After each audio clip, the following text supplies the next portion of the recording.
noo ko jàngatee. jërëjëf Mahfous laaj bi nga laaj dafa am solo tellement que j'ai envie ma wax internautes yi like leen ngeen partagé du dëgg. waaw le regard commencé na te le regard bu commencé altine bu jot ñeneen émission yeeg yeneen télé yi ñooñu mën nañu wàcc ba ñun ñu pare du dëgg. Cheikh Ousmane bu ñu paree ba noppi. après ñoom ñu door a jël. waaw ok ñu dooree yat bi ba pare. après ñu àll leen ñoom yat wi ñu door a door. li ci des. ñi ci des waaw kay kon nag kon nag ñu ngi leen di bëggee bu baax a baax. di leen wax ñu liker te ñu partager émission bi. alors da nga ma laaj ci datu le 17. c'est une date importante parce que depuis le temps dafa mel ni sax Sénégal dafa gëj a rythmer dafa gëj a dund au rythme d'une date. finalement. xam nga yegg si nañu ci réew mi foo xamante ne ni bu ñu annoncé sax ni am bis am na lu ci war a xew ñëpp dañ koy bokk di xaarandoo c'est normal parce que le moment est important c'est normal parce que contexte bi ñu toll nii également contexte bu am solo la waaye surtout li tax mu gën a am solo mooy non seulement il y a ces 2 décisions de justice yi nga xamante ne wax nga ko mais au-delà de tout cela pour man occasion la pour opposition bu Sénégal c'est une très très bonne occasion de montrer au peuple que am nañu existence ba tey que ñu ngi fi ba tey et que li nga xamante ne moom la ñu fas yéene xeex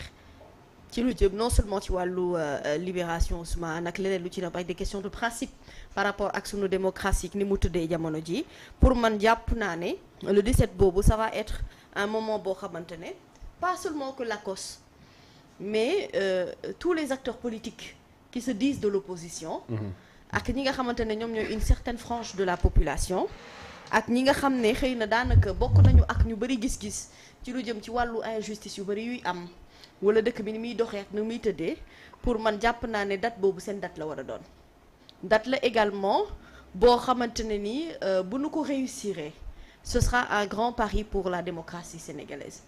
On a vu beaucoup de manifestations qui se sont tenues et qui ont réussi waaye gis nañu ay manifestations yoo xamante ne également dafa bëri ay flop yu ci am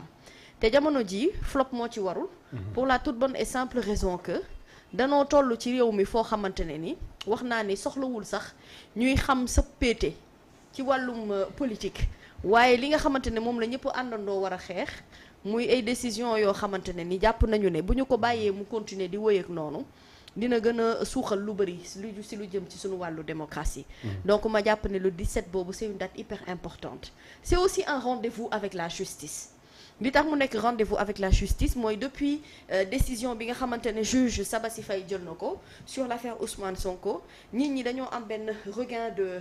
regain de nan laa la ko mën a waxee maanaam ñu ngi amub yaakaar espoir regard d'espoir boo xam ne mu ngi am ci ñenn ñi ci sénégalais yi war a jàpp ne li gën de wax dëgg yàlla mooy que ça soit Cour suprême que ça soit CEDEAO ñu trancher vraiment en faveur du candidat parce que ce serait confirmer décision bi nga xamante ne juge Sabassi Faye jël na ko et au-delà de tout cela ce serait pour man respecter li nga xamante ne moom mooy les règles de démocratie notamment ce candidat là qui je pense a perdu déjà assez de temps par rapport ak liggéey bi nga xamante ne ay moroomam jiitu nañ ko ci lu bari waaye coow li yëpp du lii ñuy débattre lan mooy coow li mooy est-ce que dinañu autoriser marche bi. c'est ça moom la question boobu laa la bëggoon a poser. wax ji mooy est-ce qu'il y aura une autorisation parce que finalement on a réussi à communiquer sur la date du 17 ba mu may fàttali tuuti Cheikh Ousmane heure 23 juin. te jamono yooyu nga xam ne assemblée nationale député yee ña nga fa woon di àtte waaye askan waa nga dajaloo woon ci suuf. manifestation bu ni mel nga xamante ne ñoom nee nañu ci seen wax yamul Ndakaaru kese. Sénégal gi yëpp la ñoo war a ak diaspora ñoo war a dajaloo ci date boobu pour manifester présence bi nga xamante ne am nañu ko marquer un coup pour la démocratie sénégalaise mais montrer également position bi nga xamante ne am nañ ko ci situation bu muy dund c'est tellement une très bonne chose que man je me dis que gaw ma ne autorité bi dina ko autoriser pour la toute bonne et simple raison que on a eu beaucoup d'événements surtout lié à Ousmane Sonko yoo xamante ne par la suite il n'y a pas eu d'autorisation ça fait un bon bout de temps xanaa sauf dernièrement marche bi nga xamante ne autorisé nañ leen pour ñu def ko gëjoon nañu autoriser lu mel ni ay marche ak leneen di ni mel bu fekkente ne bu dafa yem rek capitalu Ndakaaru xëy na amaana foofu sax mën nañ wax ne mën nañ ko contrôler maanaam mën nañu encadrer def li ci def ak leneen lu ci topp mais quand il s'agit de série de manifestations qui va pulluler partout dans le pays laisse-moi douter ndax vraiment autorité bi na leen autoriser pour ñu def lu nu mel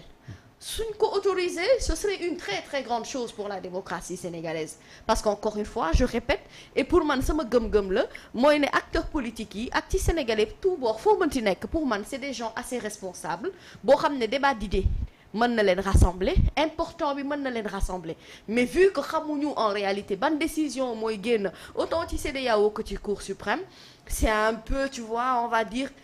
jouer vraiment à jouer assez subtil ñu autoriser leen ñu def manifestation yii ni mel te xamaguñu dëgg-dëgg fan la waat neen mais su fekkente ni autorisé wuñu ko tamit dañuy toog comme ni ñu doon def parce que régime bi fi nekk moom mooy que ni bu gisee ne yëf yi mën na am benn solo bi benn impact bi mën na ko def mën na ko interdire mais su fekkente nañu interdire ñoom ñu jàpp ne interdire ku nekk toog sa kër xeex bi est-ce que noonu la war a demee ci seen côté. waaw xam nga loolu nag moom laa la wax ne la rendez-vous la boo xamante ne en fait surtout nos politiques ñi nga xamante ne ñoom ñooy yëngu ci wàllu opposition bi Nabou pardon waaye Nabou ko sonal na ma nag ba fu ma dem damay ànd ak moom maa ngi koy nuyu au passage Mahfouz kooku lëjal na ñëpp aujourd'hui c'est un rendez-vous boo xamante ne les partis de l'opposition laa ne au-delà de la cause aujourd'hui qu'est-ce qu'on remarque que opposants yi dafa mel ni dañoo am benn sursaut de réveil ñu toog ne bon maintenant léegi je pense que jot na pour ñu xeex ci yenn situation yi ak ñu amal yenn plateforme yi Lacoste juddu on a tous commenté juddu Lacoste ak ñi nga xamante ne ñoom ñoo fa nekk au-delà de tout cela gis nañu FIT également juddu entre-temps c'est bien que mu am ay politique yoo xamante ne dañuy décider organiser wu mais man dama jàpp ne en tout cas lu jëm ci combat wu le 17 et au-delà de la date du 17 maanaam ci échéance yu ñu jëm man sama gëm-gëm mooy on ne peut pas se battre dans la diversité man gëwuma loolu man dama gëm ne c'est dans l'union la ñuy réussir un pari et que aujourd'hui ce combat là et cette date là c'est certes la date bi nga xam ne Lacoste moo ko tànn mais FIT dafa war a ñëw en appui yeneen leaders qui se disent de l'opposition war a ñëw en appui le peuple bi nga xamante ne également dañoo bokk ak ñii nga xamante ne nii xëy na tey ñoo yor seenu kàddu di leen dénoncer yenn yi ñoom itam war nañoo mën a ñëw en appui c'est-à-dire que c'est un rendez-vous boo xamante ne pour man date la yi ñuy retenir par rapport ak yeneen date yi fi weesu yoo xamante ne histoire du Sénégal ci taarix bi dañ koy bind et duñu ko gaaw a fàtte et pour man quelle que soit décision bi nga xamante ne moom mooy génnee ci ñaari instance yooyu ñuy wax nii yépp man li ma bëgg te li nga xamante ne pour man mooy taaral démocratie mooy ñu autoriser ko encadrer leen quel que soit le coin ou le recoin bi nga xamante ne moom la fi amee parce que jàpp naa ne on a le dispositif qu'il faut par rapport à tout ça mais nag au-delà de tout cela maintenant faut voir est-ce que autorité bi mu ngi réfléchir ñun ni ñuy réfléchir mu ngi comprendre ne c'est une question boo xamante ne importante pour l'avenir politique et démocratique de ce pays et que volonté la sax à la limite nit ñi ñu mën a manifester li nga xamante ne moom moo nekk ci dënn yi et on espère surtout te foofu laay daanele que la date du 17 Mahfouz ak Cheikh Ousmane que le droit sera dit surtout ça les gens attendent à ce que le droit soit dit. Si le droit est dit et que les choses sont bien faites, je pense que ça va très très bien se passer. Et même si aujourd'hui l'autorisation n'est pas faite, pour man bu fekkente ne am na courage war a taxaw jàkkaarloog autorités yi loolu politique yi ñoo ci war a jiitu ñoom buñ ci jiitoo ñeneen ñi topp ci seen ginnaaw daañu mën a wéy ci yoon bi. Et pour man gëm naa ne sax ne avec beaucoup plus de tact et beaucoup plus de diligence et d'intelligence mën nañu réussir à ce que l'autorité fasse passer tout simplement cette manifestation encadrer ko comme ni mu waree parce que loolu moo gën mais au cas au contraire nañu xaar à ce que vraiment qu'il y ait une interdiction de cette manifestation. D'accord, mais fi may jeexale ak yow ci mbir moomu mooy que ni depuis ñu téye Ousmane Sonko dañu gis ne opposition bi fi nekk aussi dañu am problème pour mobiliser est-ce que jàppaloo ne foofu aussi mën na am jafe-jafe mobilisation te bu fekkente ni loolu am na rek échec total lay nekk ci ñoom kat opposition bi mën a mobiliser comme ni ñuy wax nii peut-être que ñi ngi ci réseaux sociaux yi di wax mais le jour J mën nañu am jafe-jafe pour dajale mobiliser li nga xamante ni moom la ñu bëgg. Pourquoi mooy flop bi nga doon wax léegi ñoom ñooy ñëw wuy si leen wala par rapport ak ñeneen non je pense que tey population sénégalaise fi ñu toll nii Mahfouz population bi dafa bëri lu mu garder ci biir xolam booy seet. dafa bëri loo xamante ne bëgg nañu ko dénoncer te mënuñu ko dénoncer. dafa am aussi une part boo xamante ne ñoom dañ koo bëgg apporter par rapport ak